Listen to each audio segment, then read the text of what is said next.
Bueno, pues buenas tardes. Todavía antes decíamos noches, ya no son noches, son solo tardes. Bueno, tenemos una nueva sesión de la obra de Ciencia y Tecnología de la Universidad de Alicante. Yo siempre digo lo mismo. Gracias por estar ahí, porque sin vosotros no hay nada. Y los que estáis al otro lado, los que estáis viéndolo en streaming, supongo que lo veremos en streaming, digo yo, ¿no? Sí. Pues entonces... ¿No se me oye? ¿A mí no se me oye? Bueno, vale, muy bien. Bueno, digo que la verdad es que es curioso que hemos empezado pues allá hace unos meses, cuando vino Alejandre, que estoy viendo el 15 de febrero era exactamente, posibilidades de la fusión nuclear como nueva fuente de energía, fundamentos, situación y perspectivas. Bueno, desde el principio se unió a este trabajo la profesora Caturla, que yo me honro en darle las gracias porque creo que es una persona que está colaborando con este tema y que es muy importante.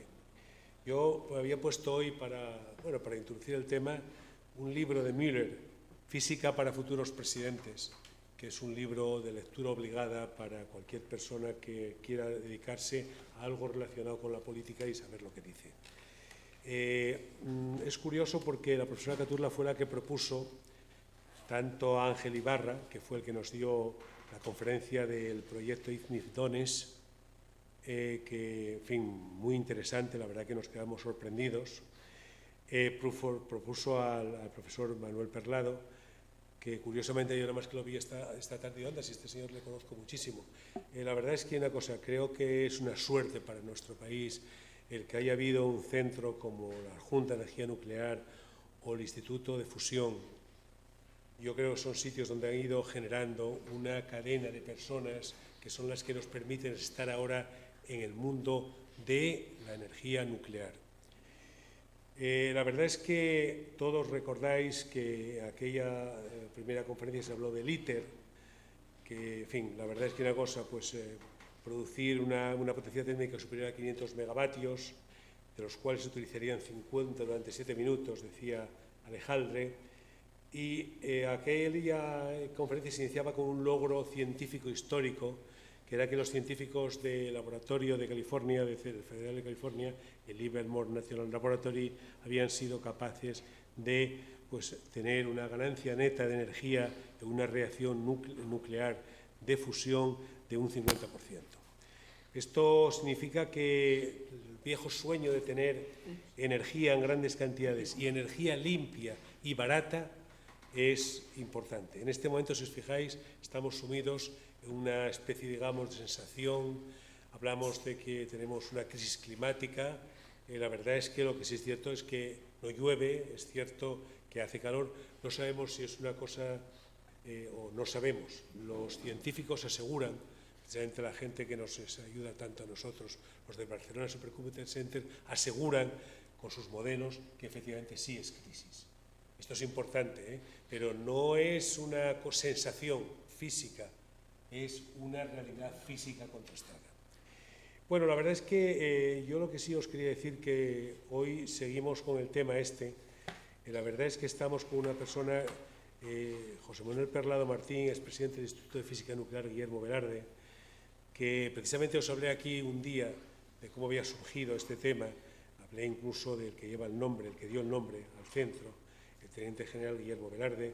Y realmente una cosa, creo que es un tema muy importante.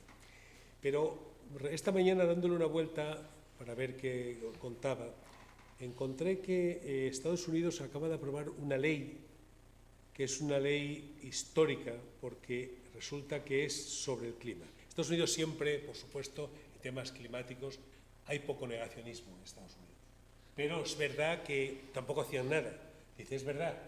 Hay mucha emisión de gases de efecto invernadero, es verdad que la temperatura, es verdad, pero no hacía nada. De repente se lanzan a hacer una ley que parece curiosamente que tiene mucho que ver con lo que estamos haciendo aquí esta tarde.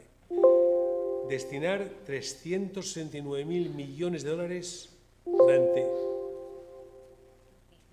durante 10 años, a apoyar la electricidad procedente de fuentes renovables y la energía nuclear, a la vez que impulsa el uso generalizado de vehículos eléctricos, bueno, etc.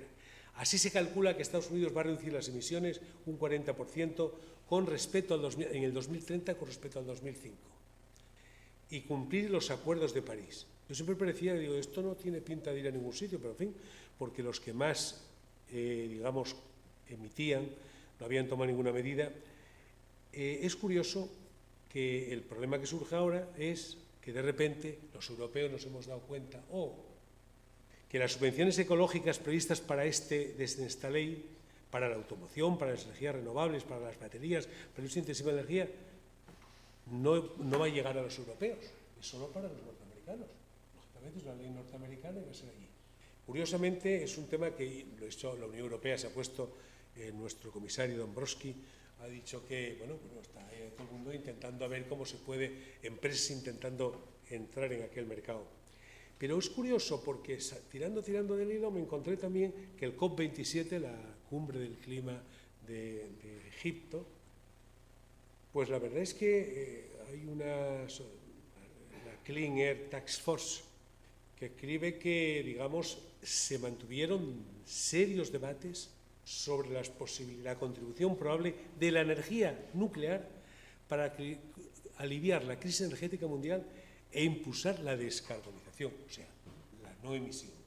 Por lo tanto, ahí tenemos un apunte más que es importante, y yo creo y es lo que a mí me parece que un poco justifica el ciclo, que se cerrará en junio con física del plasma y fusión nuclear por el profesor Carlos Hidalgo del CIEMAT.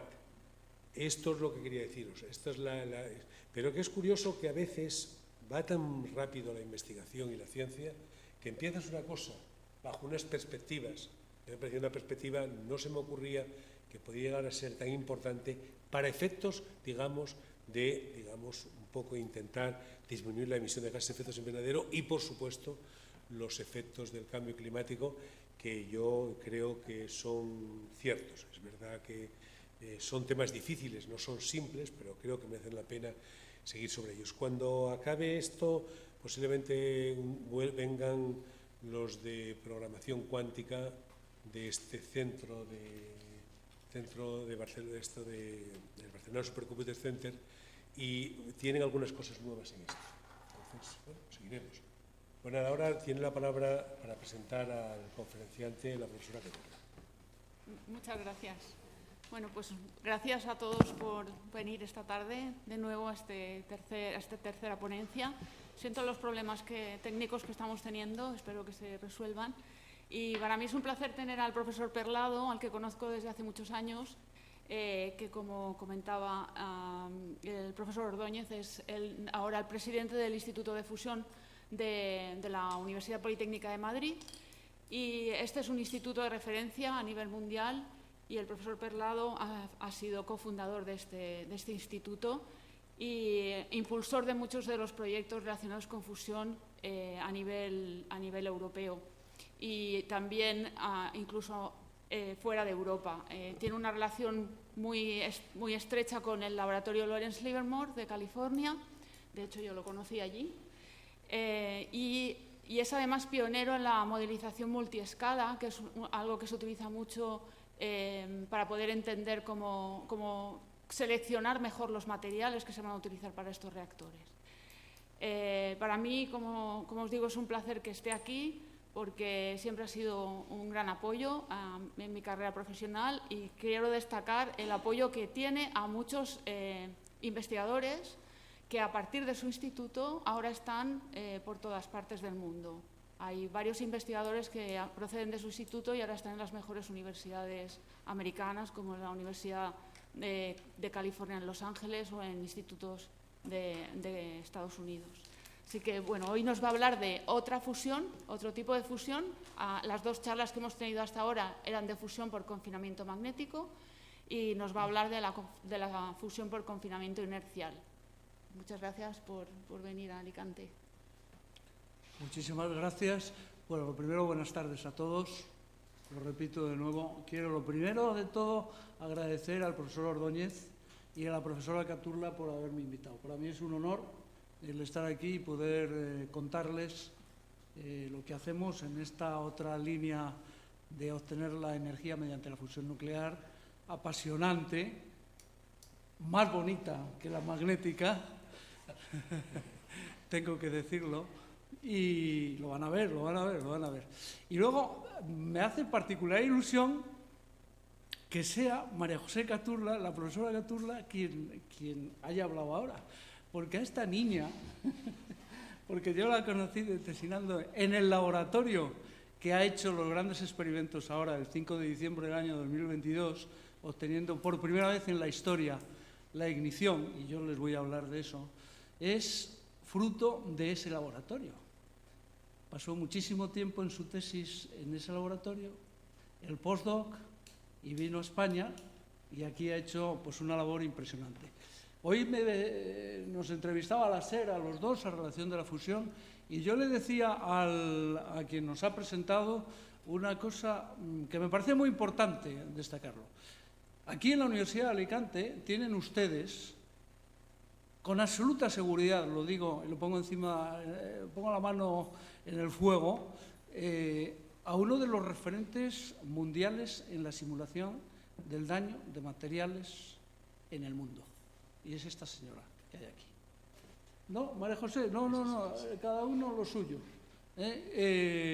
Para mí es una satisfacción tremenda, y para mi amigo Tomás Díaz de la Rubia, que fue el director adjunto del laboratorio que ha hecho esos experimentos, etcétera, etcétera, también una satisfacción tremenda saber que España cuenta con ella liderando proyectos europeos, siendo referencia en Europa sobre la modelización de materiales y dentro del mundo. Es coorganizadora de la conferencia de materiales para la fusión nuclear más importante del mundo, que se va a celebrar en Granada en el mes de octubre próximo. Así es que muchísimas gracias a los dos y muchas gracias, María José. Yo, con el debido permiso de los... No se me nos había ocurrido antes una cosa muy elemental, que es haberlo pasado a PDF e intentar hacerlo con PDF. Con vuestro permiso voy a hacer una intentona con el PDF, y si no funciona me paso a este. Aunque se ve ahí un poquito regular, pero es que se me ocurrió, digo, pero coño, ¿cómo una cosa que hacemos sistemáticamente todos los días, que es pasar todos los días efectivamente a PDF, no se nos ha ocurrido? Vamos a ver cómo... ¡Qué caramba! ¡Fenómeno! ¡Qué alegría, de verdad! Es que qué alegría me da el poder... Sí, claro. Vamos a ver dónde está lo de verlo en pantalla completa. Ahora no encuentro la pantalla completa. Ah, aquí. No de pantalla completa. Vamos a ver qué pasa. No, me cago en 10. No toco nada. Que el ordenador ha dicho que no está para nada. Cago en la leche. Perdón, que se me ha escapado. ¿Qué he hecho yo ahora? Pasarlo a PDF. No, pero es que quiero cerrar. No, estas cosas siempre, si las recomienzo otra vez, seguro que funciona. Ahí estamos. Lo único que lamento, lo digo ya claramente, es que 3 vídeos maravillosos que tengo, creo que no los vamos a poder ver. Pero bueno, con mis palabras yo creo que...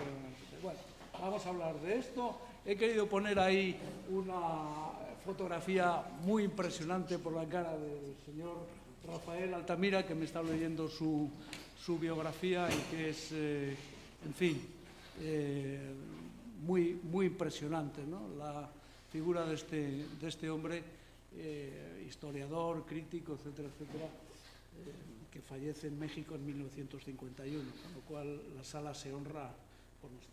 Bien, ya les han hablado de esto, si no, yo lo quiero recordar. Esta es la reacción, con su permiso, bueno, no porque tengo que hablar al micrófono. Esta es la reacción de fusión nuclear que hoy en día consideramos como de la primera generación del reactor de fusión. ¿Esta es la única reacción de fusión nuclear que en el futuro vamos a considerar? Pues posiblemente no. Es la más fácil de obtener, se lo habrán explicado ya a ustedes, la unión de un isótopo del hidrógeno conocido con el nombre de deuterio, cuya identificación les he puesto yo ahí, con otro de tritio, a una energía cinética de ambos del orden de las decenas de miles de electronvoltios para conseguir que se unan y en esa famosa E igual a mc cuadrado, ¿verdad?, pues obtener neutrones y partículas alfa con un valor total energético de 17 millones de kilo a millones de electronvoltios. Un electronvoltio, como está ahí puesto, es equivalente en términos de temperatura a 11.605 grados Kelvin. Así es que si aplicamos la ley de la temperatura elevado a la cuarta potencia que convierte la temperatura en energía, pues esa es la equivalencia. O sea, es que eso es un electronvoltio. Bueno, esos son de kilos a millones de electronvoltios. Esta es la de los primeros reactores. Pero yo ahí les he puesto algo más. Les he puesto, hombre, también hay reacciones de fusión de los dos isótopos del deuterio. Sí, lo que pasa es que perdemos eficacia. Hombre, pues también hay reacciones del deuterio nucleares con el helio 3, pero resulta que el helio 3 no lo tenemos en la Tierra. Bien es cierto que investigadores americanos en los años 80 propusieron lanzar naves a la Luna, porque en la Luna sí que hay helio 3, para transportar helio 3 desde la Luna hasta la Tierra y hacer reactores de deuterio con helio 3. Y hay reacciones de unir un protón con el boro que no produce neutrones, que tiene unas ciertas ventajas. Pero esta es mi reacción. Entonces, yo voy a... esta transparencia, vamos a leerla desde la izquierda. Estas son las fases de lo que se conoce con el nombre de ignición central, las fases de la comprensión de la fusión por confinamiento inercial, tal y como se planteó originalmente. Lo voy a hacer por recetas. Mano izquierda del todo tengo una bolita, exactamente, que mide 1 milímetro de radio, que contiene en su interior, en azulito, 1 miligramo, nada más que 1 miligramo de deuterio tritio. 50% de deuterio, 50% de tritio. La capa exterior, color anaranjado, es plástico, lo más elemental, que se rellena con ese deuterio tritio, que está a una temperatura de 4 grados Kelvin. Esa es mi bola. Y ahora, a mi bola la ilumino uniformemente, lo más uniformemente posible, con un láser, con muchos haces láser, como vamos a ver dentro de un momento, que tienen una energía que en las estimaciones de lo que hacemos hoy en día dice que es desde 400.000 julios hasta otras hipótesis dicen 10 millones de julios. Por algún sitio yo les he puesto a ustedes, como antes en la presentación, todas las equivalencias, que es un julio, 0,24 calorías, todos sabemos de los paquetes de galletas lo que son las calorías, que es un picosegundo, que es un nanosegundo, 0,000000001 segundos, eso es un nanosegundo, muchos ceros más, 3 ceros más es un picosegundo, etc. Bien, eso ilumina a esa cápsula. Entonces, ¿qué creen ustedes que va a hacer? El láser ilumina la capa exterior de la cápsula. La parte exterior de la cápsula, ¿qué va a hacer? Si se va a poner inmediatamente con esa energía a temperaturas que la van a vaporizar inmediatamente. Se va a empezar a mover hacia el exterior. La parte exterior de la cápsula se moverá hacia el exterior. ¿Qué es lo que va a hacer el resto de la cápsula? Pues lo que nosotros conocemos como el efecto cohete. Es decir, lo que hace mover a un cohete hacia el espacio. Los gases van hacia abajo, el cohete va hacia arriba, salvo en el último caso que ha visto María José, porque estaba en Texas, que es los gases sí que van para abajo, el cohete va para arriba, pero explota. Pero bueno, eso es el efecto cohete. La parte exterior de la cápsula va hacia afuera, la parte interior de la cápsula va hacia adentro. Toda esa energía que el láser ha dejado, que ha hecho mover la masa hacia afuera, la comprime y la va cerrando. Eso es lo que se conoce con el nombre técnico de ablación, movimiento hacia el exterior, e implosión, movimiento hacia el interior. ¿verdad? Entonces, la cápsula se va cerrando, va moviéndose hacia el interior a velocidades del orden de 10 a la 7 centímetros por segundo, va obteniendo presiones del orden de gigabares, o sea, miles de millones de bares, y al final, cuando han pasado 10 nanosegundos, 0,00000 segundos, la cápsula llega a una situación ideal, esta es la teoría, que dice que en el centro, en ese puntito azul que hay en el centro, hay una temperatura de 5 a 10 kiloelectronvoltios, que era justo la energía que necesitaban los deuterios y los tritios para comenzar a salvar la barrera de repulsión coulombiana y producir la fusión nuclear. Ya tenemos fusión en el centro, y el resto de la bola, que se ha comprimido, está a menos temperatura, pero está a unas densidades tan fabulosas como de 500 a 1000 gramos por centímetro cúbico. Esto significa que es densidades superiores a la densidad central del Sol. La densidad central del Sol viene a estar entre 400 y 500 gramos por centímetro cúbico. Esta cápsula obtiene del orden de 500 a 1000 gramos por centímetro cúbico. ¿Eso está demostrado? Sí, eso está demostrado. La sincronización de todo es en lo que estamos, pero que se hacen 500 y 1000 gramos centímetro cúbico en el laboratorio, se lo aseguro, y que se hacen 5 a 10 velocidades de 5 a 10 Kelvin en temperaturas de ese tipo. Muy bien, pues entonces, eso es lo que se conoce como la ignición, y ahora se comienzan a producir, y lo van a ver ustedes en otra transparencia, reacciones de fusión. En el centro, la masa tan comprimida del exterior comienza a absorber las partículas alfa, las partículas de helio que se han generado en su movimiento hacia el exterior, de tal manera que ellas se siguen calentando, se van calentando hacia el exterior, más fusión, más fusión, más fusión hacia el exterior. Y lo que estamos intentando, lo que se está intentando, y eso se lo voy a demostrar yo, es que la masa que al final se consuma de deuterio-tritio, es decir, del combustible nuclear, pues sea del orden del 20 al 30%. Y como van a ver ustedes, eso significa que obtenemos del orden de 400 millones de julios en cada disparo. En cada disparo. Y ahora la pregunta es, ¿y eso es lo que hace una planta de potencia? La contestación que ustedes me dan es, no, hombre, como solamente dispare una vez, como solo dispare una vez, mal vamos. Tiene que disparar muchas veces, efectivamente. Si yo hago que se produzcan 200, 300, 400 megajulios por cada disparo, millones de julios por cada disparo, y eso lo hago 1, 2, 3, 4, 5 veces por segundo, obtengo una potencia del orden de cientos, y si la ganancia es mayor, de miles de megavatios. Eso es el reactor de fusión nuclear por confinamiento inercial. Bueno, pues muy bien, pues yo les prometí que les iba a hacer un poquito de historia y muy rápidamente les paso la historia. ¿Esto es muy nuevo? No. ¿Es muy antiguo? No.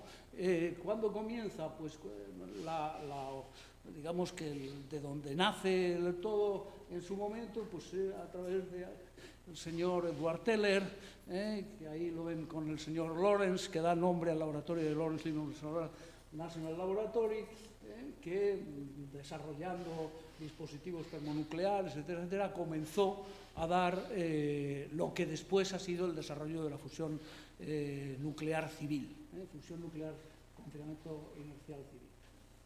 Y este señor que está aquí a la derecha, en los años 60 y 61, ahí tienen las dos visualizaciones, en el año 60 y en el año 61, ya dibuja en documentos clasificados que se hacen, que han sido hechos accesibles en los sketches, no en el resto de las cosas. El señor John Nichols hace sketch en el 60 y el 61 de lo que ahora así es la fusión por confinamiento inercial. 60-61. Esos son sketches que, si fijan las cifras, es 10 a la 6 julios, 1 millón de julios, justo de lo que estamos hablando. Ahora, él no habla todavía del láser, pero habla de que una fuente de iluminación, o sea que este señor es muy importante. Y él fue el primero que, junto a Lowell Booth, Thyssen y Zimmermann, pues lanzó en el año 72 el primer artículo sobre la fusión por láser, que bajo revisión y de una manera pública, se lanzó sobre la idea de la fusión por confinamiento nuclear. Y lo que aquí se dice es lo que ahora, el 5 de diciembre del 2022, se ha demostrado fehacientemente en ese mismo laboratorio. Hay muchos más pioneros. John Knuckles es el número 1, pero hay gente como Ray Kidder, Lion Booth, Zimmerman, Emmett, Botner, toda esta gente a los que yo he tenido el privilegio de conocer, que hicieron trabajos, pues aquí esto es un trabajo del año 64 que se desclasifica en el año 73 y sale a la luz pública, también dando la idea de la fusión por confinamiento nuclear. Los rusos, pues los rusos también. Estos son dos artículos, el de la derecha se ve muy mal, porque lo he tenido que, en fin, sacar una foto. Vasos y Krogin, que es una reproducción de aquel, este del año 63 y el año 64, que obtienen en el Instituto Lebedev en Moscú, neutrones también bajo la misma idea, 63-64. Y luego comienzan a publicar ya sobre la fusión por láser en el año 74-75, después de Knuckles. Los japoneses también tuvieron su momento histórico. Esto es un artículo del profesor Chiyoe Yamanaka y compañía, que es quien monta el Instituto de Ingeniería del Láser de la Universidad de Osaka, que es uno de los institutos que tiene más láseres de alta energía en el mundo. Y durante años ellos han liderado, junto a Lawrence Livermore, la generación de láseres para la fusión por confinamiento, nuclear. Este es uno de sus primeros papeles en el año 69. Nosotros hemos colaborado durante muchos años con ellos. Yo he sido profesor invitado ahí y digo Ohio gozaimasu y algunas palabras más. Bueno, y España también, España también. Ese artículo es del año 78. Knuckles saca públicamente en el año 72. Es un artículo en Atom Kernel Energy que publicamos, bueno, es el profesor Guillermo Velarde, que es el padre de esto, que monta en el año 81 oficialmente por Boletín Oficial del Estado el Instituto de Fusión Nuclear, y bueno, con el que ha sido mi padre científico realmente. Nosotros trabajamos, como ha dicho el profesor Ordóñez, en la Junta de Energía Nuclear desde el año 73, y ahí estuvimos haciendo un código que digo con mucho orgullo que fue el único código en el año 75 que agrupaba toda la hidrodinámica, toda la radiación y todo el transporte de partículas necesarios para hacer estos cálculos en una dimensión, bien es cierto, en estructura abierta, es decir, que fuera público. No existía hasta hace no tanto ningún código de ese tipo público, sino que todos eran clasificados. Entonces, este es un artículo del año 78 que da cuenta de eso, y si alguno tiene interés, ese libro que hay ahí, que se llama Los pioneros de la fusión por confinamiento inercial, es un libro que recoge la vida y milagros de todas las personas de las que yo les estoy hablando. Bueno, este era un vídeo, entonces, un vídeo en el que yo simplemente les quería transmitir lo siguiente. Es un vídeo en el que se ve un láser, una cámara y una pastillita que va cayendo, ping, ping, ping, ping, y los láseres van disparándola, pum, pum, pum, pum, dándola en el centro, se produce la fusión, esa fusión se cede a la cámara de reacción, eso va a un cambiador de calor, y el cambiador de calor va al sistema eléctrico. Ya tenemos la electricidad, ¿verdad? El resto es bastante parecido. Bueno, pues déjame que le diga lo del problemita del quemado. ¿Qué pasa en el quemado? Bueno, ahí en el centro tienen ustedes, aquí en el centro, vamos a ver mi ratoncillo, aquí en el centro tienen ustedes ese punto que yo les decía que está a temperaturas de fusión nuclear. Aquí está el deuterio y tritio a 10.000 electronvoltios, justo lo necesario para que se produzcan las reacciones de fusión nuclear. Entonces, se están produciendo partículas alfa, núcleos de helio, y se están produciendo neutrones. Las partículas alfa comienzan a salir hacia el exterior, pero como la densidad es tan alta, tan alta, tan alta, toda su energía se va quedando en las capas posteriores. Las capas posteriores, por lo tanto, se van poco a poco calentando.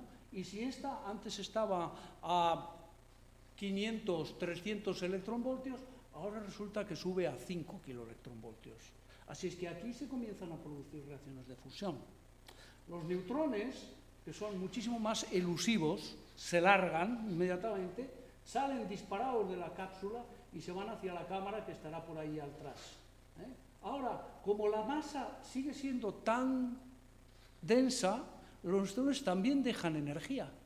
Y la energía original, que ustedes saben por otras presentaciones, que es de 14 millones de electronvoltios, cuando salen por aquí ya es solo de 12 millones de electronvoltios. Así es que han dejado aquí dentro 2 millones de electronvoltios que han permitido seguir calentando a la materia y, por lo tanto, propagar la onda de quemado hacia el exterior. La fusión se propaga hacia afuera. Eso es lo que se ha demostrado ahora. Eso es lo que se ha demostrado ahora. ¿Que hay pérdidas en el sistema? Claro que hay pérdidas. Hay pérdidas por conducción térmica, hay pérdidas por radiación, hay pérdidas a la vez que hay ganancias. Y como la materia se va a descomprimir finalmente, lo que conseguimos es que de toda la masa, al menos el 20%, sí que ha producido reacciones de fusión nuclear. Simplemente con el 20%, miren ustedes, yo les he hecho unos números a todos ustedes para que vean que es verdad lo que les digo. Yo tengo una cápsula esférica de 1 miligramo de deuterio-tritio. Muy bien, deuterio y tritio. Al 50%, por lo tanto, su masa atómica molecular es de 2,5. 2 y 3, la mitad, 2,5. Muy bien. Hemos consumido un 20% solo del deuterio-tritio. Solo 0,2 miligramos de deuterio-tritio se han gastado. Solo 0,2 miligramos. Y de la cápsula, en forma de partículas, que luego van a la cámara de reacción, van a producir el calentamiento de la cámara exterior que las va a acoger, han dejado cada una de las reacciones 10 millones de electronvoltios. Eso es lo que sale de la cápsula, gracias a la reacción de fusión. Les he puesto ahí para que ustedes lo tengan, los números de equivalencia, que no estoy mintiendo. Y entonces, la energía por fusión nuclear de 0,2 miligramos de deuterio-tritio, ahí tienen ustedes todas las relaciones, sale que da 200 megajulios de energía. Así es que sí, sí, estamos en orden, de los 200, 300, 400, depende de cuánta más masa quememos, que es la eficacia, tendremos 200, 300, 400. Y eso lo tengo que repetir 5 veces por segundo, 10 veces por segundo. Y ahí es donde todavía no estamos. Fotografía espectacular que representa una fotografía de alta velocidad de una cápsula combustible. La capa exterior es el plástico, la capa interior es el deuterio-tritio. El tiempo ese es el original, 10 nanosegundos, 15 nanosegundos, 17 nanosegundos. Y se ve perfectamente cómo llegamos a la compresión del sistema hasta ese último punto donde se distingue un puntito blanco en el centro, ¿verdad? Que es ese puntito de 5 o 10 kiloelectronvoltios donde se están empezando a producir las reacciones de fusión, y el exterior, que es la zona altamente densificada. Y esa fotografía de ahí, maravillosa, indica el tamaño de una cápsula, son 2 milímetros de diámetro, esa es la cara exterior del plástico, dentro está el deuterio-tritio, y ese puntito que ven ahí es cómo ha quedado la cápsula en el SHOT, en un caso real de equivalencia de un disparo el 16 de julio del año 2012. 2012, como va al revés los americanos, 7 y 16.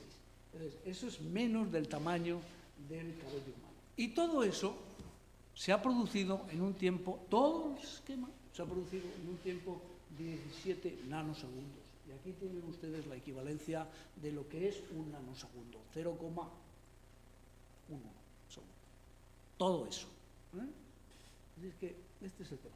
Y esta es otra fin, fotografía espectacular, donde se ve otro tipo de cápsula de la misma dimensión, de 2 milímetros de diámetro aproximadamente, sí, 2 milímetros, porque aquellas son las dimensiones.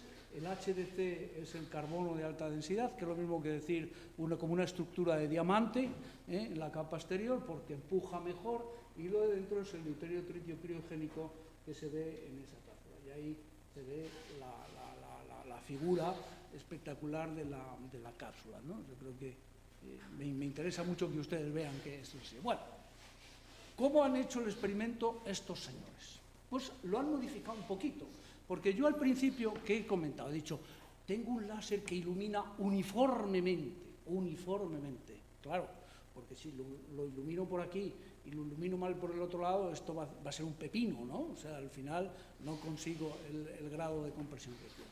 Entonces estos señores dijeron, hombre, aparte de otras razones, pues vamos a hacer algo nuevo para conseguir la uniformidad de la irradiación. ¿Y qué es lo que hacen?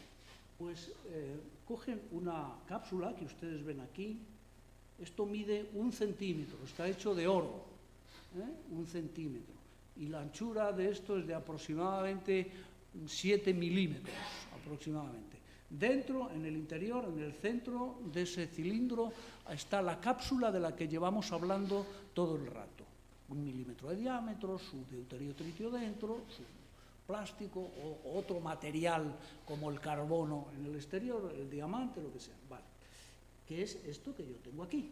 Y entonces dicen, pues mira, los láseres no van a iluminar directamente a la cápsula, los láseres van a iluminar a las caras interiores de este oro que tengo aquí. ¿Y qué consiguen con eso? Pues lo que consiguen con eso es calentar la cara interior del oro. ¿Y eso qué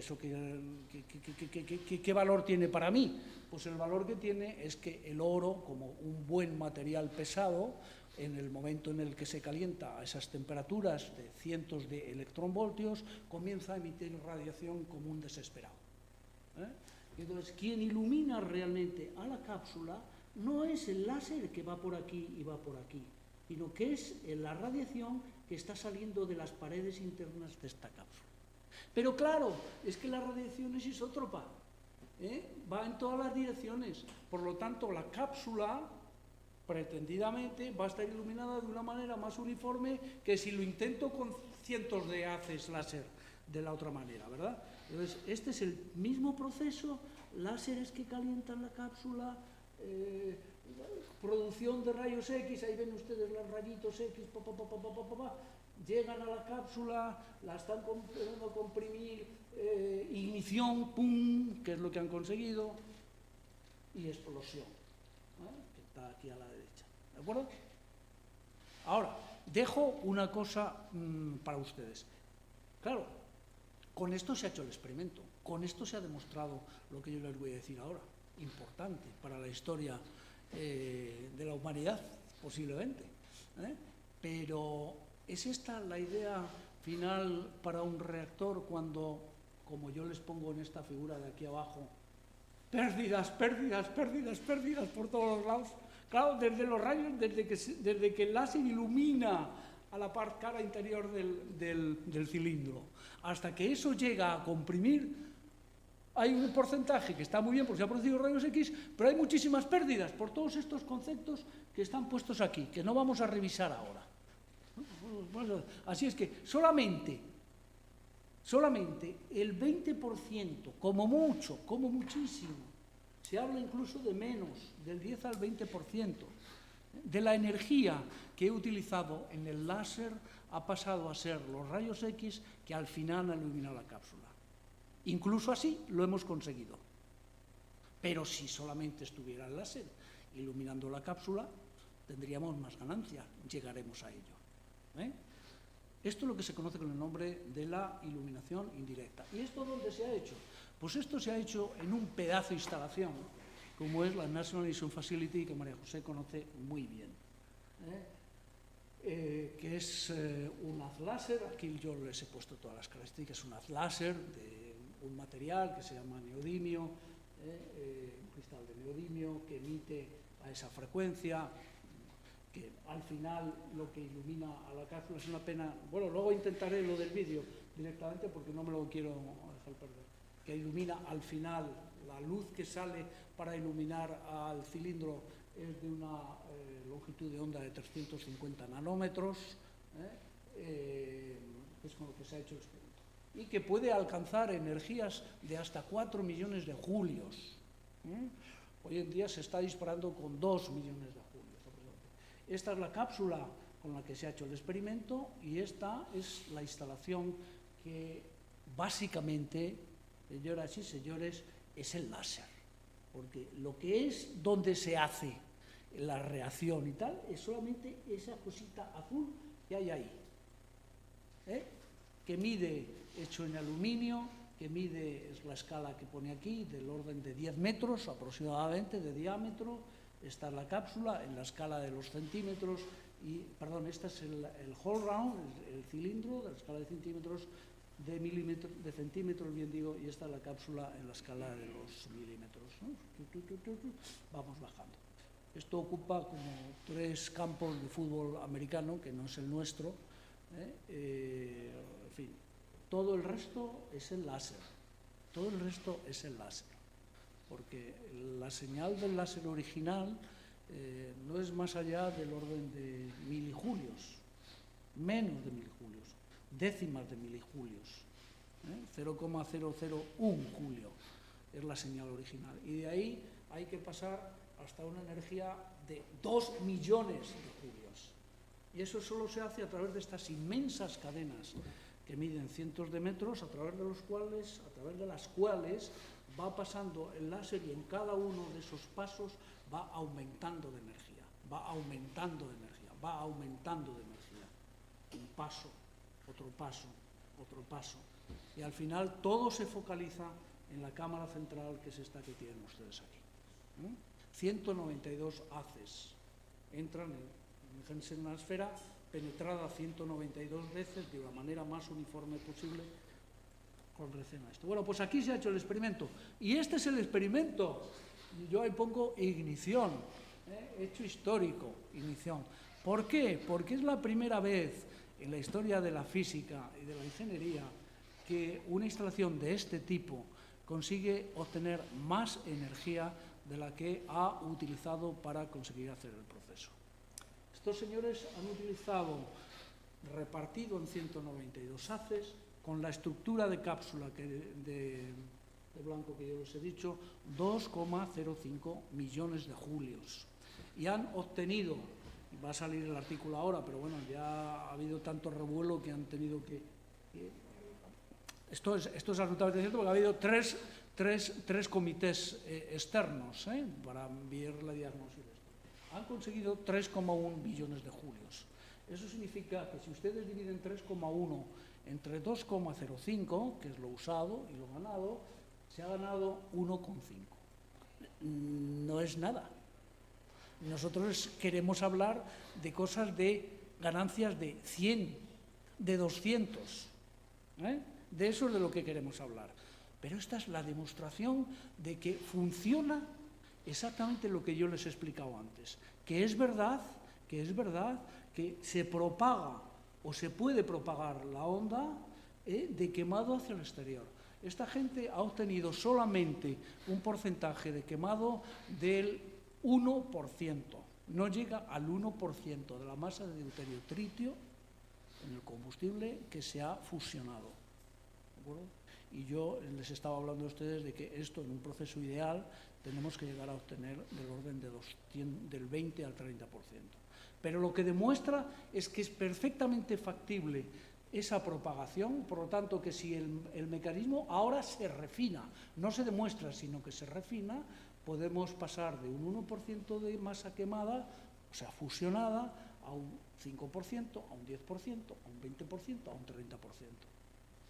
Habrá que esperar todavía, por supuesto, un tiempo, pero bueno. Entonces, las cifras impresionantes son las que yo les pongo ahí. Pero hay una que sí que les quiero hacer mención. Fíjense en la última de ellas.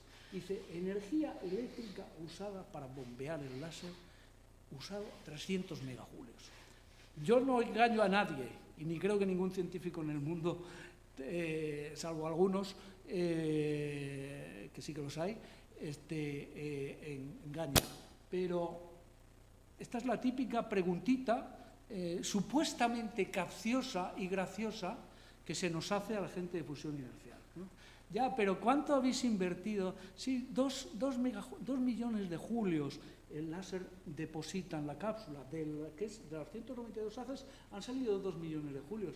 Pero ¿cuánto habéis usado de energía eléctrica? Pues mire usted, sí, es verdad, 300 millones de julios. ¿Este es un proceso optimizado? No. Físicamente nos ha dado la pauta de que sí. Ingenierilmente, desde el punto de vista del láser, la contestación es no. Yo he tenido que utilizar 300 millones de julios de la red eléctrica para obtener 3 millones de julios. Eso es cierto. Pero no es un problema del proceso físico. Es un problema de que los láseres que se están utilizando para obtener estas energías tienen eficiencias ¿de cuánto? Del 1%. Del 1%. Esta instalación tiene que tener en la parte inferior un banco de condensadores enorme, capaz de recoger la energía eléctrica y disparar en un tiempo de nanosegundos 300 megajulios de energía. Eso es una burrada de potencia liberada de la red. Pero si yo mejoro el proceso del láser y en lugar de tener una eficiencia de porquería, como es este láser que tiene 0,9% de eficiencia, tengo un láser del 20 al 30% de eficiencia, y esa es la línea que hay que seguir en la investigación, porque el principio físico parece que sí que funciona, entonces la cosa ya me voy a reír yo de algunos. Ya me voy a reír yo de algunos. Bueno, este es el tema. Un vídeo, lamentablemente, que intentaré ponérselo al final porque se ve todo lo que es el láser, la cámara de control, el control room, la habitación de control, en fin. Lo intentaremos. Voy a ir un poquito más rápido. ¿Esto ha sido una línea de unos añitos? No. Pongo ahí un largo camino en el que los láseres han progresado sin problemas para resolver muchos problemas. Ahí tienen ustedes la línea de desarrollo de láseres de Lawrence Livermore National Laboratory y del Instituto de Ingeniería del Láser. Livermore arranca con láseres en el año 70. En el año 70 ya está construyendo el Janus, que es uno de sus primeros láseres que no tenía más de 100 julios. Tuvo uno anterior, cuyo nombre no recuerdo, que tenía 10 julios. En el año 76 pasa uno de 1000 julios. El SIVA tuvo 10.000 julios, 30.000 julios, y ahora tienen un bicho que genera 2 millones de julios hasta 4 millones de julios en la frecuencia natural del láser. Los japoneses, desde los años 70, ese señor Chiyoe Yamanaka, desarrollan una línea de láser de energía muy importante. Europa también, pero Europa nunca ha tenido un programa especial de fusión por confinamiento inercial. Somos realmente, bueno, ya ahora el proceso final. Bueno, ahí se ve la línea de progreso de los láseres, o sea que esto no ha sido sencillo desde el punto de vista de tecnología, porque hasta que no tuviéramos los millones de julios no hacíamos nada, pero esto ha tenido todo un progreso. Livermore se le conoce LLNL. Si no recuerdo mal, María José, haciendo una bromita de Livermore, se decía LLNL, laser, no more than lasers. O sea, láseres, no más que láseres. Porque decían, todos son láseres en Livermore. No es verdad, pero bueno. Y ahí arriba tiene usted la línea de progreso de los láseres en general, desde el láser de Rubí del año 60, de Maiman, hasta los que van a venir ahora de cuarta generación, etcétera, etcétera. Esto tiene tiempo, pero es que la tecnología... Y ahora, ¿qué tenemos ahora de láseres de energía? No para reactor, todavía no estamos en el reactor. Todos estos láseres hacen unos cuantos disparos al día. Entendámonos, unos cuantos disparos al día. ¿De acuerdo? Esto no son láseres repetitivos. Yo para el reactor necesito que sea repetitivo y de alta eficacia. Entonces, ¿qué tenemos ahora? Bueno, en Europa tenemos dos grandes láseres. Uno es el Orion, que está en Aldermaston Weapons Laboratory Establishment, que es un láser de 500 julios con 10 haces, que hace experimentos de todo tipo, tanto civiles como de defensa. Los franceses tienen una instalación similar a lo que es el NIF, a lo que es la National Mission Facility, que se conoce con el nombre de Laser Megajoule, que está en Burdeos, muy cerca de Burdeos. El profesor Ordóñez, estábamos recordando hace poco ahora, cuando él era secretario de Estado y tal, estuvimos a punto, muy cerca, porque ellos nos ofrecieron en aquellas épocas, y luego no salió el proyecto, pero bueno, nos ofrecieron en aquellas épocas que España se dedicara a hacer los blancos de esa instalación y hacerlos en el País Vasco. Hacerlos en el País Vasco, en una de las grandes empresas de nanomanufactura de aquellas épocas. Con Carlos Alejandre, profesor Ordóñez, etcétera, etcétera. Hicimos cientos de entrevistas, etcétera, y al final nos quedamos sin la fábrica porque España no puso dinero en Apolón. Y entonces, en una instalación francesa, pues esto es como un trueque, ¿no? Yo no pongo dinero, tú me pones dinero aquí y yo te doy la fábrica de blancos. En fin, los juegos de siempre, ¿no? Entonces, ese es el gran monstruo, tiene 176 haces ahora, el NIF tiene 192 y está diseñada la cámara para tener hasta 240 haces. Y va a disparar con una energía de ya está disparando con una energía del orden del megajulio, del millón de julios, puede llegar a disparar con energías del orden de 1,7, 2 millones de julios, o sea, muy parecido a lo que es el NIF. Y luego hay otros grandes láseres.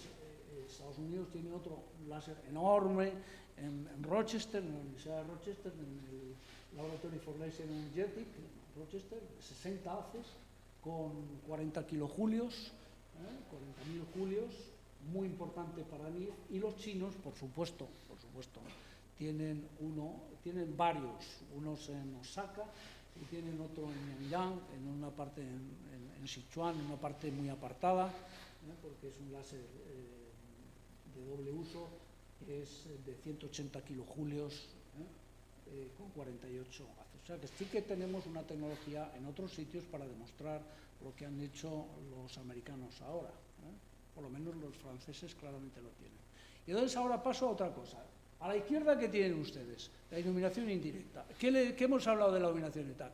Joder, que tiene muchísimas pérdidas, ¿verdad? Entonces, los científicos nos hemos dedicado también a decir, hombre, pues hagamos una cosa como lo que está aquí a la derecha, en la que la cápsula, que yo aquí se lo he puesto en grandote, está directamente iluminado por los láseres, con lo cual todas esas pérdidas de pasar del láser a los rayos X, de los rayos X a la cápsula, me las evito. De tal manera que podría pensar que el láser no tuviera que tener millones de julios, que el láser a lo mejor con 400.000 julios o 500.000 julios fuera capaz, ¿verdad?, de obtener lo mismo que se haría con los rayos X. Y esto es lo que se conoce con el nombre de la iluminación directa. Las cápsulas van a ser distintas, las cápsulas medirán lo mismo, pero la capa exterior va a ser más fina, va a haber más estructura de deuterio, pero esta es otra forma. Y entonces, en el mundo, hoy en día, utilizando esta idea, hay dos grandes opciones. Una es la opción europea, que se conoce como la ignición por choque. La ignición por choque, como está aquí puesto a la derecha, esto es el pulso láser que se le transmite a la cápsula, y lo que se propone, que tiene que demostrarse, es que en los últimos picosegundos, esto dura nanosegundos, los últimos picosegundos haya un aumento súbito de la intensidad. ¿Para qué? Pues para provocar que haya una onda de choque, o sea, que haya una compresión súbita del material y conseguir ese puntito central que todos deseamos. Eso es lo que se conoce como ignición por choque en la iluminación directa, idea a desarrollar en Europa. Estamos obsesionados con la ignición por choque en Europa. Y los japoneses están apostando por otra idea, que es decir, vamos a ver, señores, yo en la compresión gasto muchísima energía, ¿verdad? Entonces, o sea, si lo hago todo a la vez, Si yo comprimo y a la vez quiero calentar, que es lo que yo les he explicado a ustedes al principio, el propio calentamiento, el propio compresión calienta la zona central de la cápsula, gasto mucha energía, del orden a lo mejor de algún millón de julios. Coño, ¿por qué no desacoplamos lo que es el proceso de compresión del proceso de calentamiento? Y estos señores dicen, mire usted, ahí tienen ustedes una especie de cono que está hecho de un material pesado, da igual, oro o cualquier otra cosa, y en el centro está la capsulita que ya hemos hablado muchas veces. Pues, utilizan un láser en nanosegundos con mucha menos potencia para comprimir la cápsula. Y cuando la cápsula se está comprimiendo, a través de esa línea roja que yo les pongo, lanzan un haz de picosegundos, de ultra rápido, como los grandes láseres ultra rápidos que tenemos ahora, que lo que hace, esto se está comprimiendo con un láser, ¡pum! En el último momento lanzo otro láser que calienta la zona central. Es un láser de otro tipo, ultra rápido, de picosegundos, que calienta la zona central. De tal manera que en el de compresión desacoplo los dos procesos, por lo tanto consumo mucha menos energía en la compresión, que se ocupa solo de la compresión, no tiene responsabilidad en el calentamiento, con otro láser que... Claro, ¿cuál es el problema? Que tengo que sincronizar dos láseres, no es sencillo, ¿verdad? Pero bueno, esto es lo que se conoce con el nombre de ignición rápida. Tenía un vídeo estupendo aquí, que luego intentaré ponerles. Pero bueno, al final resumimos. Energía por pulso inercial, repetición 0,1 a 10 Hz, la energía de pulso, ya hemos dicho, hasta 20 megajulios. Hay algunos individuos que dicen que utilizarían, fíjense qué potencia pico, del orden de 500 teravatios. Una planta de potencia tiene nuclear o de cualquier otro tipo, tiene 1 gigavatio, y estos son teravatios, 10 a la 12, nosotros 10 a la 9. Y eso sí, señoras y señores, tenemos que producir 900.000 cápsulas al día. 900.000 cápsulas al día. Es posible, pero hay que desarrollar esa tecnología. 900.000 cápsulas al día. Son 5 veces por segundo lo que hay que disparar. Bien, eso es lo que tenemos ahora, que se nos va agotando. Ese es el NIF, lo que hay ahora mismo, que tiene una frecuencia de repetición de 0,0002 hercios de pulsos por segundo y una eficiencia menos del 1%. Y tenemos que ir a este nuevo esquema, que son láseres que tienen que tener repetición del orden de 5 a 20 veces por segundo y eficiencia del al menos el 10 al 20%. Esa es la nueva línea. ¿Se está investigando? Contestación, sí. ¿Cómo? Esta es la típica transparencia conglomerada que hay que mirar, pues cuando la vean ustedes en sus manos, verán que sí que hay desarrollos, que es lo que yo quiero transmitirles, que sí que hay desarrollos en Estados Unidos, en Europa, en Japón, etcétera, etcétera, de este tipo de láseres, que son otros, es la misma cristal del láser, que es neodimio, pero en lugar de producir el efecto láser como se hace ahora mediante lo que se conoce como lámparas de destello, que es eso, a lo bestia, con muchísima energía disparada por segundo, eso es una lámpara de destello. Lámparas de destello que generan mucha energía, y así es como se produce el efecto láser en el neodimio. En este caso se utilizan diodos semiconductores. ¿Y por qué se gana en eficiencia? Pues porque eso es luz blanca. Y la transición atómica que yo quiero en el efecto láser tiene una banda muy pequeñita. Son muy pocos micras. De tal manera que si yo tengo una luz que tiene todo el espectro lumínico, como es la blanca, y solo necesito esta raya, el resto no lo utilizo. Por eso sale un 0,9% de eficiencia en los láseres actuales de alta energía.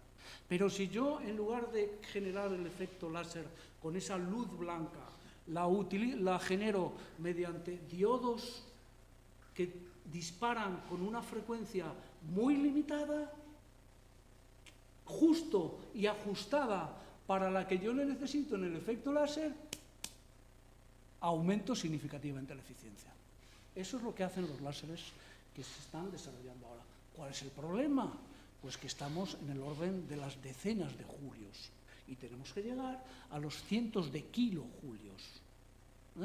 Así es que sí que hay una línea, estamos en la línea de desarrollo, hay otra línea que algunos laboratorios han seguido, sobre todo el Naval Research Laboratory, que es son láseres muy distintos, que se llaman láseres restímeros, que utilizan gases de fluoruro de cripto o fluoruro de argón, que tienen eficiencias per se, sin hacer nada, del orden del 15 al 20%. Y que además repiten. Está demostrado, pero vuelven a tener el mismo problema. Los más grandes que hay ahora mismo en el mundo no tienen más de 400 julios, 200 julios, 300 julios. Aumentar la energía de disparo es un poco el reto que tiene esta gente. ¿Podría ser la solución? Sí. Hay laboratorios y hay empresas ahora mismo que sí que apuestan por ello. Hay que desarrollar fabricación en masa de cápsulas, sistemas de inyección y precisión de disparo y ópticas adecuadas. No quiero entrar en todo esto, pero lo que sí que quiero transmitirles es, en esta transparencia es, señores y señoras, señoras y señores, sí que hay investigación en el tema, hay gente que está desarrollando cosas, ahí están los origamis, la moda ahora que es el 3D, la impresión tridimensional, el 3D printing, etcétera, etcétera, y hay un experimento que les he puesto aquí a la izquierda de los japoneses en los que lanzan una cápsula 5 veces por segundo y ponen un láser y le apuntan para ver si efectivamente apuntan y le dan a la cápsula 5 veces por segundo y eso funciona, funciona en un 80-90%. A la gente que hace ese tipo de cosas en grandes láseres, no de energía, sino de potencia, de defensa y cosas por el estilo, esto les suena como que es una realidad como un templo. O sea, que no es ninguna broma, ni ninguna cosa específica. Y ahora, nos vamos a la planta, para la que quedan todavía décadas, ¿verdad? Y entonces, tampoco se ha hecho nada en las plantas. Ya hemos visto que se demuestra el concepto, que hay una serie de líneas de progreso para conseguir hacer una realidad de la repetición. Ahora tenemos que sacar la energía. Tenemos que agarrar la energía. La energía se saca sencillamente rescatando la energía de los neutrones, que son nuestra arma fundamental, que calientan un material por el que pasa un fluido. El fluido se calienta, señores, y tenemos un ciclo termodinámico como el que tiene cualquier otra planta. Y de ahí a la subestación de generación de energía eléctrica, etcétera, etcétera. Pues, ¿ha habido ideas? Fíjense, nombres propios, en Estados Unidos 1, 2, 3, 4, 5, 6 proyectos, en Europa 1, 2, ese proyecto Highball es del año 80, del año 80-81. En Japón 3 proyectos. Estos son los conceptos de cómo sería el reactor, cómo se absorbería la energía de los neutrones, cómo la transmitiría, qué materiales uso, qué daño hace a los materiales. De aquí nuestra compañera sabe muchísimo del tema, etcétera. Los últimos proyectos grandes que ha habido uno en Europa, que es el proyecto IPER, que el profesor Ordóñez conoce, bueno, en el que tuvimos un papel importante en la parte del reactor, que duró del año 2007 al año 2014, fue un proyecto de la Unión Europea, ESFRI, que luego no se construyó porque tuvimos la mala suerte de que el año 2014 Livermore, con su National Innovation Facility, tenía que haber hecho lo que ha hecho ahora, y no lo hizo. Y entonces, lógicamente, las autoridades dijeron, fuera el dinero, ya no se construye, y nos dejaron sin dinero. Así es que hay un proyecto que está diseñado para tratar de rescatar en esa especie de gajos que ven ustedes en esa cápsula en el centro, es donde está la bolita. Eso mide aproximadamente 10 metros, son gajos que se ensamblan entre sí, cada uno de ellos lleva un fluido, que puede ser un líquido metálico, una sal fundida, cualquiera de estas cosas, y está hecho el estudio termodinámico del problemas de materiales, etc. Y los americanos en ese mismo momento lanzaron el último de sus proyectos, que es el proyecto LIFE, que simplemente yo quiero aquí indicarles que llegaron a un punto, el que sea, pero llegaron a un punto de estudio con un diseño y tal, o sea que no estamos mal preparados para hacer algunas cosillas más. La fusión inercial tiene una enorme ventaja con relación a la magnética a la hora de los materiales. ¿Cuál? Pues que la gente de magnético, lamentablemente, no puede poner ninguna protección a la primera pared. De la cápsula, o en el caso de magnético del plasma, salen neutrones, pero salen partículas cargadas, salen helios, ¿verdad?, de las reacciones de fusión. Y esas partículas cargadas tienen un recorrido libre medio, es decir, depositan su energía en micras, milésimas de milímetro. De tal manera que si yo tengo muchas partículas cargadas que depositan mi energía en milésimas de un milímetro, la temperatura hace ¡guap! Sube hasta 4.000, 5.000 grados. No hay material que lo resista. ¿Cómo hace la gente de magnético para resolver el problema en esa cámara envolvente? Ponen abajo lo que se conoce con el nombre de los divertores, que seguro que Carlos Hidalgo se lo explicará el próximo día, que son una especie de piezas de sacrificio, por decirlo de alguna manera. Son unas piezas a donde van las partículas cargadas, conducidas por campos electromagnéticos y depositan su energía ahí. Hasta 20 megavatios, millones de vatios por metro cuadrado. Pues hay materiales que están desarrollando con refrigeraciones para solamente hacer eso ahí abajo. En inercial no tenemos ese problema. Podemos proteger a las paredes. Y aquí, simplemente porque luego como van a tener la presentación en sus manos, tampoco les he querido poner este dato. Nosotros podemos proteger a las paredes, por ejemplo, en el caso superior derecho, mediante esta la pared, por la parte interior de la pared, poniendo 20, 40, estos son 20 o 40 centímetros de una sal fundida, un metal líquido, que hace así como una cortina. Las partículas, la cápsula está aquí, las partículas salen de aquí, ven a la cortina, ceden la energía en la cortina, pero no hay ningún material estructural, simplemente un líquido que se lleva todo.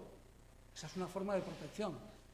Nosotros no tenemos campos magnéticos, por lo tanto eso lo podemos hacer. La gente de magnético eso no lo puede hacer. Tiene un campo magnético brutal. No puede meter un metal líquido, porque el follón que monta dentro del reactor es tremendo. Entonces, hay distintos conceptos que yo les he querido resumir aquí, sin intentar explicárselo ahora, para que sepan ustedes que aquí sí que puede haber conceptos de protección de la primera pared, protección de ese sistema frente a las partículas cargadas y la radiación. Otra ventaja de la fusión por confinamiento inercial, importante. En la fusión por confinamiento inercial hay distintos elementos separados. Está el elemento que ilumina, que puede ser un láser, que pueden ser rayos X, pero que también pueden ser iones. ¿Por qué no? Pueden iluminar los iones a una cápsula. O sea, podemos tener distintos métodos de iluminación y ese es un elemento de la estructura que no tiene por qué estar relacionado con los otros. Podemos tener distintos esquemas de ignición. Tenemos distintos mecanismos de ignición y tenemos distintas protecciones de la cámara. Modularmente podemos jugar con ello. Bueno, ya la presentación la he acabado, pero ahora déjenme decirle 4 o 5 cosas. El Instituto de Fusión Nuclear, propaganda propia. Bueno, esto nació en el año 80, 81. Hicimos muchísimos cálculos, entre ellos ese código del que les he hablado antes. Y ahora mismo pues nos dedicamos a todas estas cosas. Hay una parte muy importante dedicada al tema de materiales, en el que tenemos a María José como referente en lo que es la simulación multiescala. Y bueno, hacemos blancos, hacemos cápsulas, creado en el año 81 como consecuencia de la salida de la fusión por confinamiento inercial de la Junta de Energía Nuclear, que nos fuimos todos a la universidad.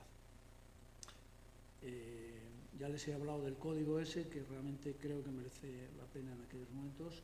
Ahora, España no tiene nada más que el Instituto de Fusión Nuclear. Hombre, el más grande es el Instituto de Fusión Nuclear. Nosotros somos cerca de 30 personas allí, en total, entre unas cosas y otras, pero hay gente también en otros sitios. Bueno, por supuesto está la Universidad Nacional de Educación a Distancia, que es parte del Instituto de Fusión Nuclear. De hecho, nos estamos uniendo ahora interuniversitariamente, pero es que los que están en la UNED son los señores que nacieron del instituto. Y les voy a decir otro punto de orgullo para este país. Esa universidad, el grupo del profesor Javier Sanz, tiene el código de referencia que se usa en ITER para hacer todos los cálculos de activación y seguridad. Todos los cálculos que se hacen en ITER hoy, que tienen que ver con neutrones, los hace los códigos desarrollados en la Universidad Nacional de Educación a Distancia. Es que, importante. Y luego hay otros grupos, como en aeronáuticos, en la Universidad de Las Palmas de Gran Canaria, son importantes desde el punto de vista de física atómica, lo mismo que la Universidad de Valladolid, la Universidad de Castilla-La Mancha, también en gases, y luego tenemos un centro que no es específicamente para la fusión inercial, pero que puede tener se pueden hacer algunos experimentos que pueden ser muy interesantes, que es el centro de láseres pulsados ultracortos que tenemos en Salamanca, que no es el láser de energía que necesitamos, pero es un láser ultracorto, y como hay ideas que van detrás de los láseres ultracortos, pues merece la pena ser citado y considerado. Y además lo harán ustedes muy próximamente en el futuro. Bueno, y en el mundo, desde el punto de vista de fusión inercial, ¿qué desarrollos hay? Pues Estados Unidos acaba de lanzar, lo comentaba antes el profesor Ordóñez, pero en una magnitud muchísimo más grande de lo que yo hoy estoy hablando ahora. Yo me estoy ciñendo a la fusión por confinamiento inercial y él hablaba del monstruo de todo el tema de la energía en general. Ha lanzado un proyecto, específicamente con todos los laboratorios americanos, que ha salido en diciembre, y un programa. Y ese programa lo que hace es dar ahora dinero, no poco, pero dinero a conjunciones de laboratorios con empresas. No puede ir un laboratorio solo, no puede ir una empresa sola. Tienen que ir asociados para hacer proyectos de la fusión por confinamiento inercial. Entonces, ese dinero se da ahora, va a ser del orden de, como mucho, algunos millones de dólares por cada uno, y dentro de un año, 2 años, se va a evaluar, y ahí sí que se van a seleccionar una serie de proyectos a los cuales ya les va a caer en ese programa del orden de los cientos de millones de dólares. Esa es la idea. Los japoneses tienen un programa específico de fusión inercial, sí. Gracias, Salvador. Y los ingleses tienen también otro proyecto. En Europa sí que lo estamos haciendo, y un grupo de entidades, que son las que tienen ahí referenciadas, pues estamos prosiguiendo una iniciativa para lanzar de nuevo el proyecto ITER como un proyecto ESFRI, ahora que el NIF ha hecho lo que tenía que hacer. Y mi último comentario. En este área, igual que en otras áreas de la fusión, hay pues, muchas empresas que están ya lanzando proyectos de fusión inercial. Yo he remarcado ahí solo las que están en fusión por confinamiento inercial, el resto son de fusión por confinamiento magnético. Y comentábamos esta mañana en la radio que el nivel de presupuesto que tienen la iniciativa privada en el mundo ahora mismo está sobrepasando los 5.000 millones de euros. Ya no es una cosa pequeña, evidentemente se puede decir, bueno, en muchos casos capital riesgo, no sé qué, bueno, sí, mucho capital riesgo y tal, pero como nos den una sorpresa a la iniciativa pública en un determinado momento, ya veremos a ver qué hace la Unión Europea al respecto, que es, en fin. Pues nada más, muchísimas gracias por su atención.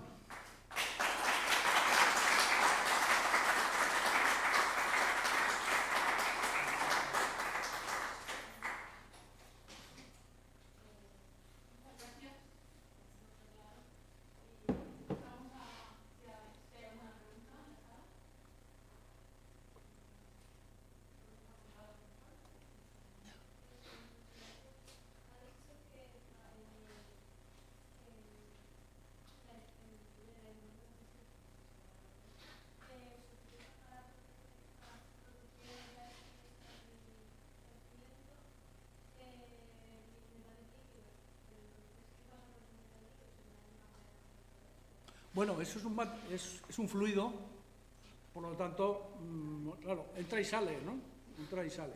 Evidentemente tienes razón en que los productos de la fusión van contenidos en ese metal líquido que luego irá a un cambiador de calor o lo que sea, y ahí tendrá que haber sistemas de purificación, obviamente, seguro. Por ejemplo, te voy a poner uno, ahí va a haber tritio. Por lo que veo que estás enterada del tema, el tritio sabes que es radiactivo, 12 años de vida media, pues el tritio va a ir ahí. Pues el tritio, lógicamente, lo vamos a purificar, o se va a purificar, y irá a un canal, el que sea, para que luego entre otra vez en el sistema. Pero sí, efectivamente. Claro, ahí va a haber de todo. Eso hay que estudiarlo. Es posible, pero eso hay que estudiarlo. Parece que es una tontería, pero no es ninguna tontería. Muchas gracias. ¿Alguna otra pregunta?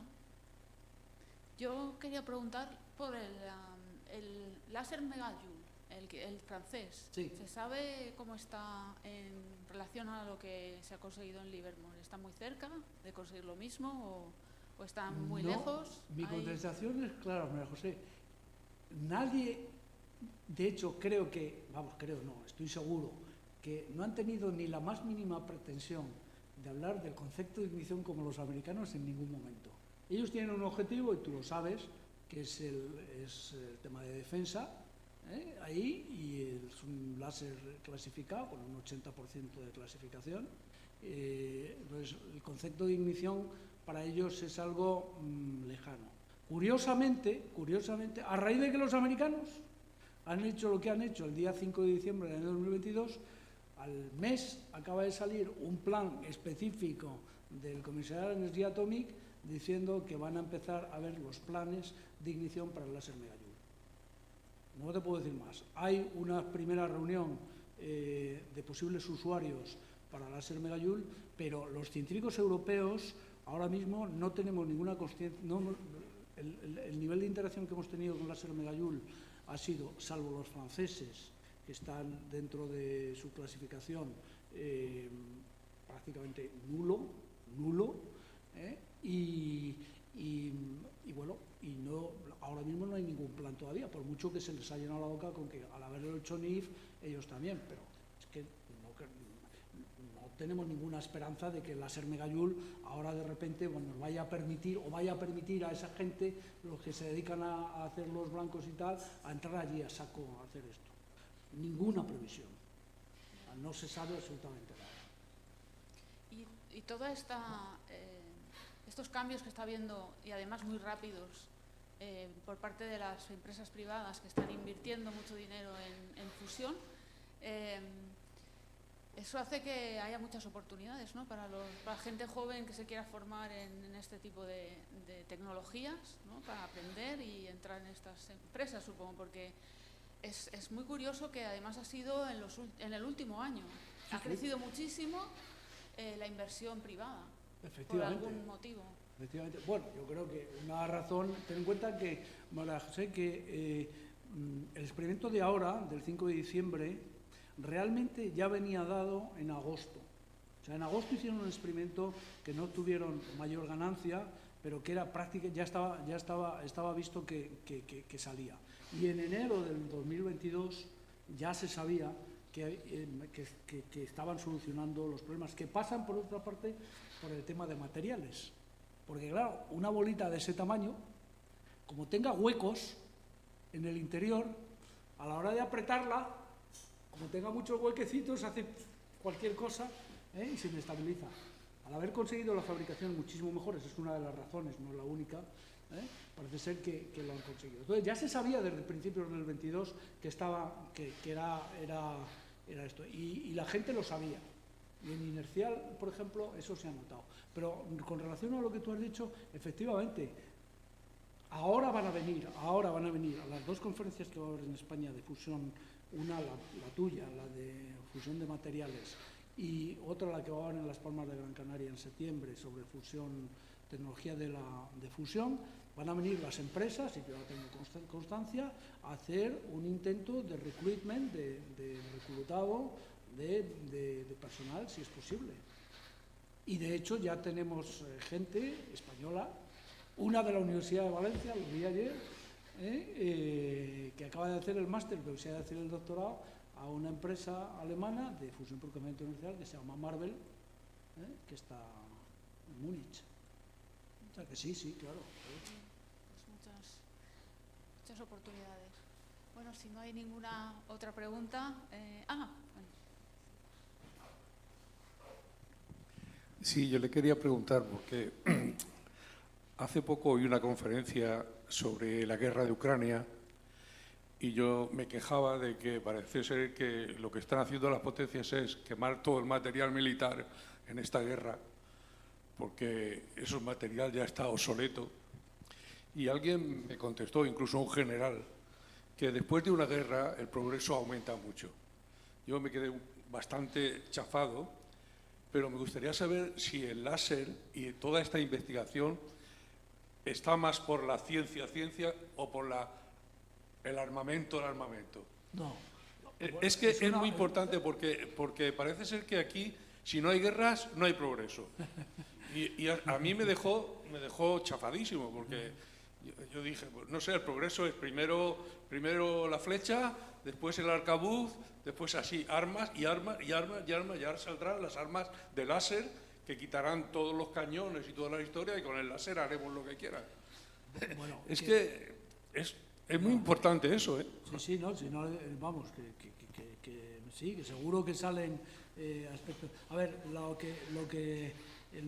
este es un tema que nos ha dañado mucho a los de la fusión por confinamiento inercial.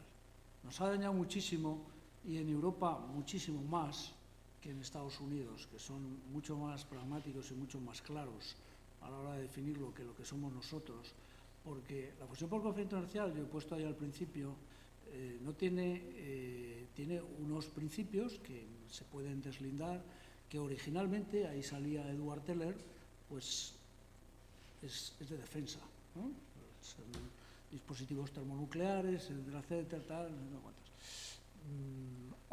Eso ha hecho que, aunque está demostrado desde hace mucho tiempo que nuestra línea de progreso es una línea hacia la energía, lo cual no significa que determinados conocimientos se puedan utilizar para otra cosa, pero es una línea exclusivamente para la energía, que se puede claramente deslindar de cualquier otra cosa.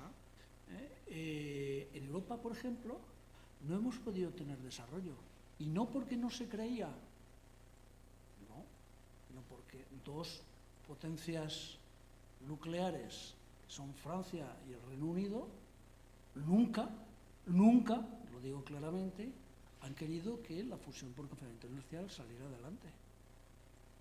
Hasta hace algún tiempo, que ya es una demostración de que palpable, algo que hace... Nosotros firmamos un manifiesto en el año 1986 en Madrid, que se conoce con el nombre del Manifiesto de Madrid, que firmaron los líderes de todos los laboratorios civiles de la fusión por confinamiento inercial, en el que se decía, miren ustedes, es que lo que aquí hacemos está claramente deslindado de lo que es específicamente esa aplicación de defensa. Nosotros no tenemos nada que ver. Bueno, pero como al principio, esto que hay ahora nació de la figura del señor Teller o del señor Sájarov, porque Sájarov, premio Nobel de la Paz, pero Sájarov es el padre de toda la fusión por confinamiento inercial y todo lo que significa dispositivos termonucleares en la Unión Soviética. Vamos a ser claros. Entonces, no tenemos nada que ver. Entonces, con relación a las utilizaciones de los láseres, es que los láseres ya se están utilizando. Ahora mismo es público que hay láseres montados en airborns, en aviones, que disparan a 50 kilómetros y aciertan, no voy a decir que una pastilla de ese tipo, pero vamos, que a esto lo meten por donde les da la gana. Y eso, pues, no es una idea nueva, pero todos acordamos la iniciativa de defensa estratégica del presidente Reagan. Estamos hablando del año 87, del año 90. Eso era generar... O sea, que es que eso no es nuevo. Eso no es nuevo. Y eso sí que puede traer consecuencias buenas para nosotros, porque parte de esa demostración de precisión de disparo, etcétera, etcétera, ahora nosotros sí que la vamos a poder aplicar a otras cosas.